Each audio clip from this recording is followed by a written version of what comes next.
What if your chickens never needed a single bag of store-bought feed ever again? What if the answer was already growing in your backyard? Plants so nutritious, so productive, and so easy to maintain that once you put them in the ground, they basically do the feeding for you, season after season, year after year. I'm not talking about tossing your chickens some kitchen scraps and calling it a day. I'm talking about a living feed system, 8 specific plants that together can replace commercial chicken feed almost completely. Stick with me, because by the end of this video, you're going to know exactly what to plant, where to plant it, and how to set it all up so your chickens eat for free, basically forever. Hey everyone, welcome back to Nature and Green Focus, the channel where we dig into real food independence, not just the idea of it. Last, I want to start with something that changed how I think about raising backyard chickens entirely. A few years ago, I was spending almost $60 a month on feed, every single month, and it hit me. If I'm trying to build a self-sufficient homestead, but I'm still dependent on a supply chain for the most basic thing, feeding my animals, then I haven't really gotten there yet. So I started researching, and what I found genuinely surprised me. There are plants, perennial plants, self-seeding annuals, and fast-growing protein crops that chickens instinctively love and that meet their nutritional needs for protein, fat, vitamins, and minerals. Plants that, once established, come back year after year with almost zero effort from you. Today I'm sharing the 8 best ones, and I'll show you how to combine them into a living feed system, not just a random collection of plants, but a thoughtful setup that works together. Before we get into the plants themselves, let me explain what I mean by a living feed system, because this is different from just throwing seeds around and hoping for the best. A living feed system is a designed space where multiple plants work together to provide a balanced year-round diet for your flock. Think of it like building a salad bar that never closes, one that self-replenishes, self-seeds, and gets more productive over time. Commercial chicken feed is engineered to hit specific nutritional targets, around 16 to 18% protein for laying hens, plus the right balance of calcium, phosphorus, healthy fats, and vitamins A, D, and E. So when we design our plant system, those are the targets we're aiming for. Here's the beautiful thing. Nature already did the hard work. Many of these plants are so nutritionally dense that indigenous farmers used them to feed poultry for centuries before commercial feed was even invented. The system I'm going to walk you through uses 3 layers.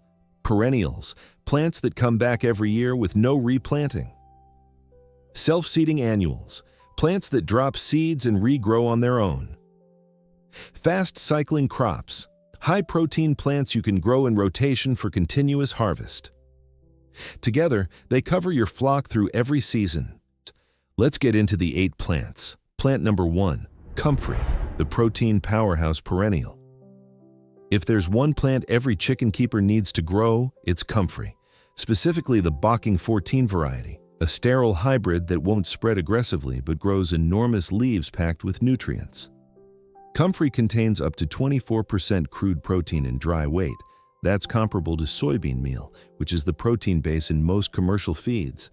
It's also rich in potassium, calcium, B12 precursors, and allantoin, which supports cellular repair. Plant it once and it's there for decades. Cut it back and it regrows within 2 to 3 weeks. A single mature plant can be harvested 4 to 6 times per season. Setup tip: plant Comfrey around the perimeter of your chicken run. Let it grow just outside the fence so chickens can peck at the leaves through the wire or harvest and toss it in by the armful. 5 to 10 plants can sustain a small flock of 6 to 8 hens through most of the growing season. Plant number 2, sunflowers, the fat and energy source. Chickens need dietary fat for energy, egg yolk development, and fat-soluble vitamin absorption. Sunflower seeds are one of the most calorie-dense, fat-rich foods you can grow, and chickens are absolutely obsessed with them. Black oil sunflower seeds specifically contain around 26% fat and 17% protein. Grow them in blocks at the back of your garden. Let them go to seed. Leave the dried heads on the stalks. Chickens will jump for them, or you can cut and dry the heads to feed through winter. Pro tip: plant a staggered succession. Sow some seeds in May, some in June, some in early July. You'll have ripening heads from August all the way through October, extending your harvest window significantly. One packet of seeds planted across a 10 by 10 foot bed can produce enough seed heads to supplement a small flock's fat intake for a full season. Plant number 3, Moringa, the superfood tree. That grows like a weed. Moringa is one of the most nutritionally complete plants on Earth. The leaves contain complete protein with all essential amino acids, and they grow so fast that in warm climates you can harvest fresh greens almost weekly. If you're in USDA hardiness zone 9 or above, Moringa can become a true perennial tree. In zones 7 and 8, grow it as an annual. It can reach 10 to 12 feet in a single season. In colder zones, grow it in large containers you bring inside for winter or save seeds and replant each spring. Chickens eat the fresh leaves directly and love the dried leaf powder mixed into wet mash. The protein content of dried moringa leaf is around 27%, extraordinary for a plant source. Even one mature moringa plant produces far more leaf material than most backyard flocks can consume in a season. Plant 2 or 3 and you have a nutrient bank you'll draw from all summer long. Plant number 4, Amaranth, the grain substitute that self-seeds forever. Amaranth is arguably the most practical plant on this entire list for the average American backyard gardener. Here's why. It's a warm season annual that produces thousands of tiny, high-protein seeds per plant. And once you let one plant go to seed in your garden, it will reliably self-sow year after year. The grain amaranth varieties, like Burgundy, Golden Giant, or Green Tails, produce massive plumes of seed. Dry them, crumble the heads, and scatter the seeds directly for chickens, or hang the whole plume in the coop as a hanging feeder. Amaranth seed contains around 14 to 16% protein, plus significant levels of lysine, the amino acid that's actually hardest to find in most plant-based feed alternatives. The leaves are also highly edible and nutritious for your flock, so you're getting a dual-use plant with almost no maintenance after the first year. Setup tip: allow a dedicated 4 by 6 foot patch to go fully wild with amaranth. Don't weed it. Let it cycle through its season, drop seed, and come back. Your chickens will thank you. Plant number 5, Calendula, the immunity and yolk booster. Now, I want to make something clear. A living feed system isn't just about macros. Chickens also need immune support, parasite resistance, and vitamin-rich greens to stay healthy without relying on antibiotics and supplements. That's where Calendula steps up in a big way. Calendula flowers are one of the richest plant sources of lutein and zeaxanthin, the carotenoids responsible for those deep, gorgeous orange egg yolks. If you've ever cracked a farm egg and been amazed by the color of the yolk compared to a grocery store egg, carotenoid-rich forage is exactly why. But calendula isn't just a pretty yolk booster. Its flowers contain triterpenoid compounds with demonstrated anti-inflammatory and antifungal properties, meaning chickens that regularly consume calendula have natural immune system support built into their diet. Calendula blooms from spring through hard frost. It self-seeds prolifically. Plant it once in a sunny border, and it will return reliably year after year, providing continuous fresh flower material throughout the longest stretch of your growing season. Setup tip: plant a thick border of calendula around your garden perimeter or along the outside of the run. Harvest handfuls of open flowers every few days and toss them in.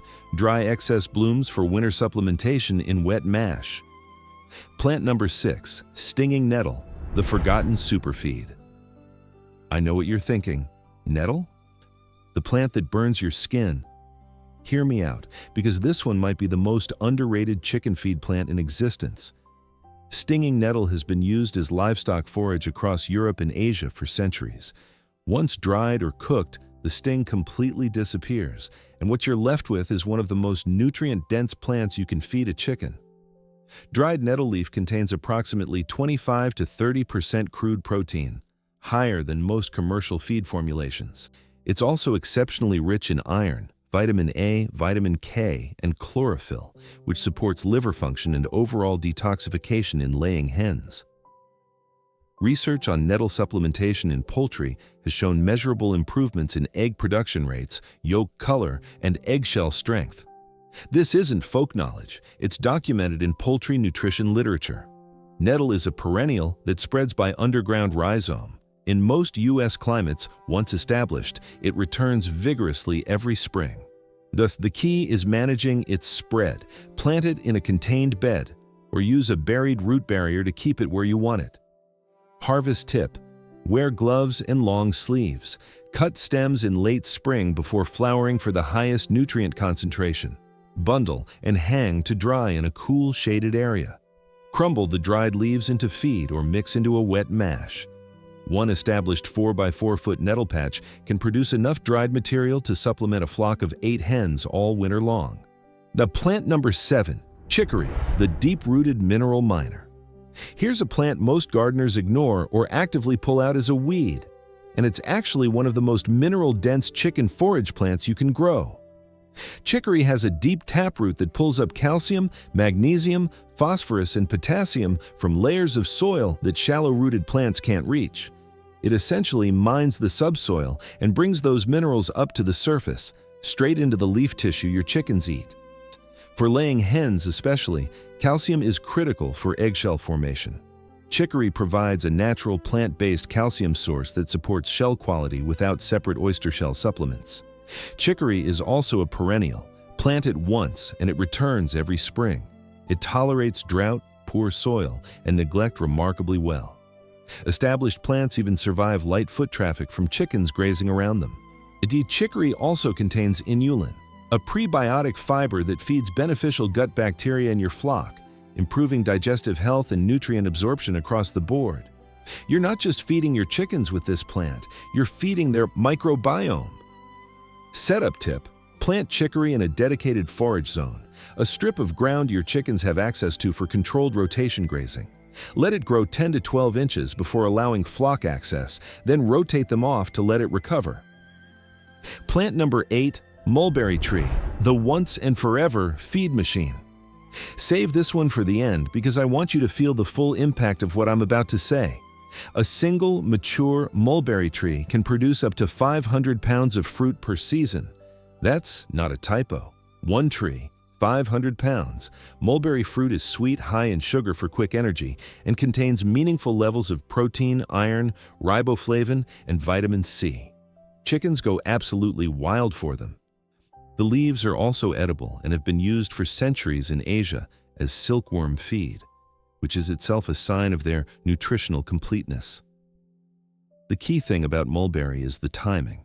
Most varieties fruit heavily in late spring to early summer, exactly when other high-protein feed plants haven't yet hit their stride.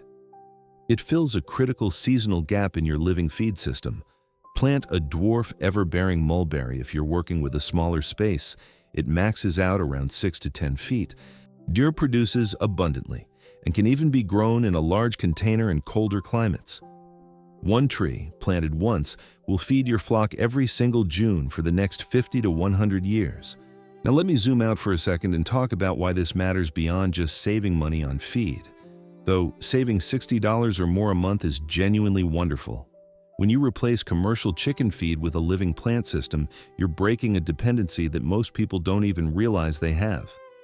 Commercial poultry feed requires industrial agriculture to produce: large monoculture soy and corn fields, fertilizer inputs, transportation, packaging. Every bag you don't buy is a small but real vote for a different kind of food system.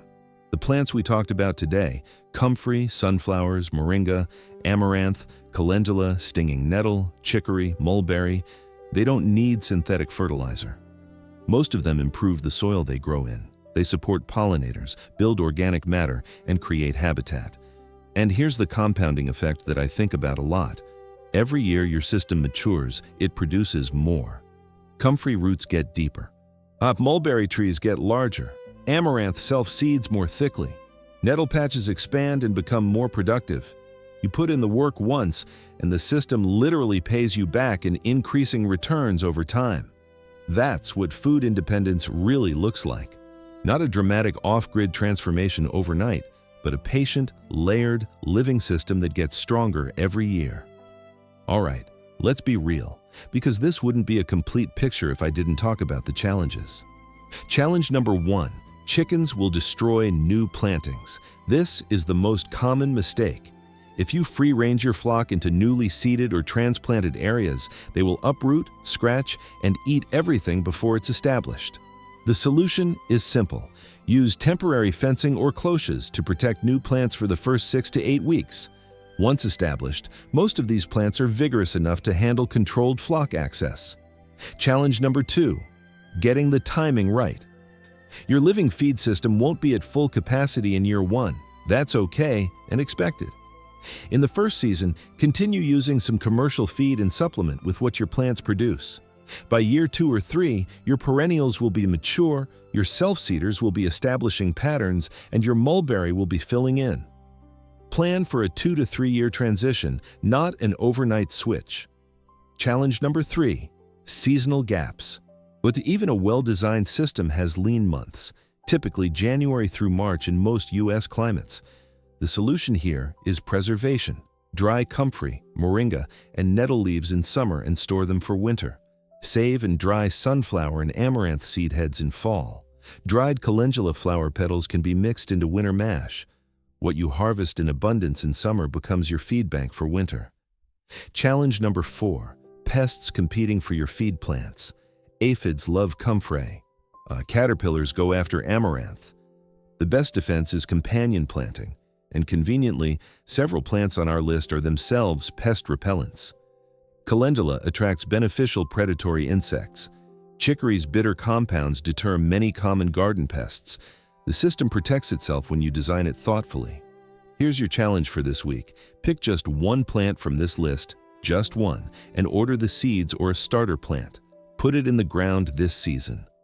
Comfrey is my personal recommendation for beginners because it establishes fast, produces abundantly, and requires essentially nothing from you once it's in. But any plant on this list is a great starting point. And if you're feeling bold, stinging nettle is the dark horse that will genuinely shock you with what it produces. Drop a comment below and tell me which of these 8 plants you're starting with. I read every single comment and I genuinely want to know where you're beginning your living feed journey. If this video gave you something useful, please hit the like button. It helps this channel reach more people who are trying to build real food independence. And if you haven't subscribed yet, hit that button and the bell icon so you never miss a new video. We put out content on alternative agriculture, suppressed crops, and backyard food systems every single week. You don't have to do this all at once. You just have to start. See you in the next one.